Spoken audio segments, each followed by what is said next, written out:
పండగలే high power ఉల్లాసం high power ఉత్సాహం high power ఆరోగ్యం హై పవర్ ఆనందం. గుంటూరు వారి XXL మరియు హై పవర్ హార్స్ దేశవాళీ మినపగుళ్ళు. బంధాలు అనుబంధాలు మరింత దృఢంగా మరింత బలంగా. ప్రతిపక్ష హోదా కోల్పోయి జగన్మోహన్ రెడ్డి లెవెన్ రెడ్డి అయ్యారని రాష్ట్ర మహిళా శిశు సంక్షేమ శాఖ మంత్రి గుమ్మడి సంధ్యారాణి ఎద్దేవా చేశారు. గుంటూరులో ఆమె మీడియాతో మాట్లాడారు.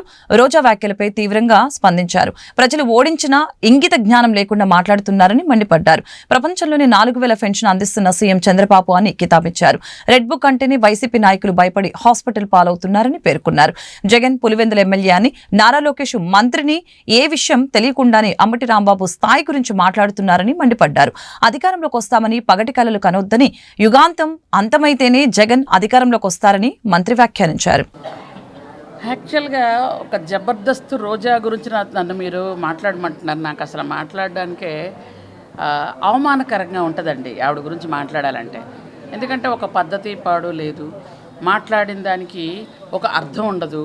ఆవిడ ఏం మాట్లాడుతుందో కూడా ఆవిడకి తెలియదు. యాక్చువల్గా చెప్పాలంటే మహిళల మీద విపరీతమైనటువంటి అన్యాయాలు జరుగుతున్న రోజు, హత్యలు జరుగుతున్న రోజు, మహిళలు నడి రోడ్డు మీద బూటకాలతో తద్దుతున్న రోజు ఆవిడ ఒక మహిళా మంత్రిగా ఉండి మాట్లాడిన మనిషి ఈరోజు మహిళలకు రక్షణ, భద్రత, మహిళలు జాగ్రత్తగా చూసుకుంటున్నప్పుడు ఆవిడ మాట్లాడుతుంది అంటే కళ్ళు మూసుకుపోయి మాట్లాడుతున్నారేమో మరి నాకు అర్థం అవుతుంది ఒక్కొక్కసారి.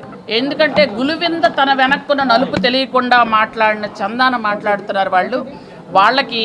ఎందుకంటే ఈ మధ్యకాలంలో ఒకరు గుండె నొప్పి అని, ఒకరు కాలు నొప్పి అని, ఒకరికి వేణు నొప్పి అని, ఒకరికేమో ఇలా అనుకొని వెళ్ళిపోతున్నారు వాళ్ళు. కాబట్టి వాళ్ళ గురించి వాళ్ళకి తెలుసు, వాళ్ళు చేసిన 5 సంవత్సరాలు అక్రమాలు అన్యాయాల వల్లే ఈరోజు 11 సీట్లలో మిగిలిపోయారని, ప్రతిపక్ష హోదా కూడా కోల్పోయారని. ప్రతిపక్ష హోదాని ముఖ్యమంత్రి గారిని అడిగితే ఇవ్వరు, ప్రజలు వాళ్ళకి ఇవ్వాలి. ప్రజలు ఇవ్వలేదు, ప్రజలు వాళ్ళని పూర్తిగా తిరస్కరించారు.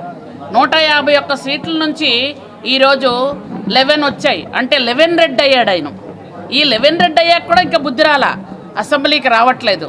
వచ్చి కొంతమంది ఎమ్మెల్యేలు వచ్చి దొంగచాటుగా వచ్చి సంతకాలు పెట్టి వెళ్తున్నారు, ఎందుకంటే పదవులు పోతాయని. ఈ విధంగా ఉన్నారు. వాళ్ళు ఏమంటారంటే మాకు ప్రతిపక్ష హోదా ఇవ్వలేదు అంటారు. మరి అక్కడ శాసన మండలిలో ప్రతిపక్ష హోదాతో బొత్స సత్యనారాయణ గారికి ఇవ్వడం జరిగింది. ఎవరిచ్చారు అక్కడ? ముఖ్యమంత్రి గారు ఇచ్చారా? ప్రజలు ఇచ్చారు. అక్కడ మీకు స్థానాలు ఉన్నాయి కాబట్టి అక్కడ వచ్చింది, ఇక్కడ మీకు స్థానాలు లేవు కాబట్టి రాలేదు. అది కూడా ఇంగిత జ్ఞానం లేని మనుషుల గురించి మనం ఏం మాట్లాడతాం చెప్పండి. కాబట్టి ప్రజలు గమనించారు, ప్రజలన్నీ తెలుసుకున్నారు. తెలుసుకోబట్టే ఈరోజు మాకు నిండు మనసుతో 164 సీట్లతో దీవించారు. ఈరోజు చంద్రబాబు నాయుడు గారు కూడా 9 నెలల సంక్షేమ అభివృద్ధి పాలన 2 కళ్ళలుగా చక్కగా వెళ్తుంది. కాబట్టి ప్రజలందరూ ఆశీర్వదిస్తున్నారు.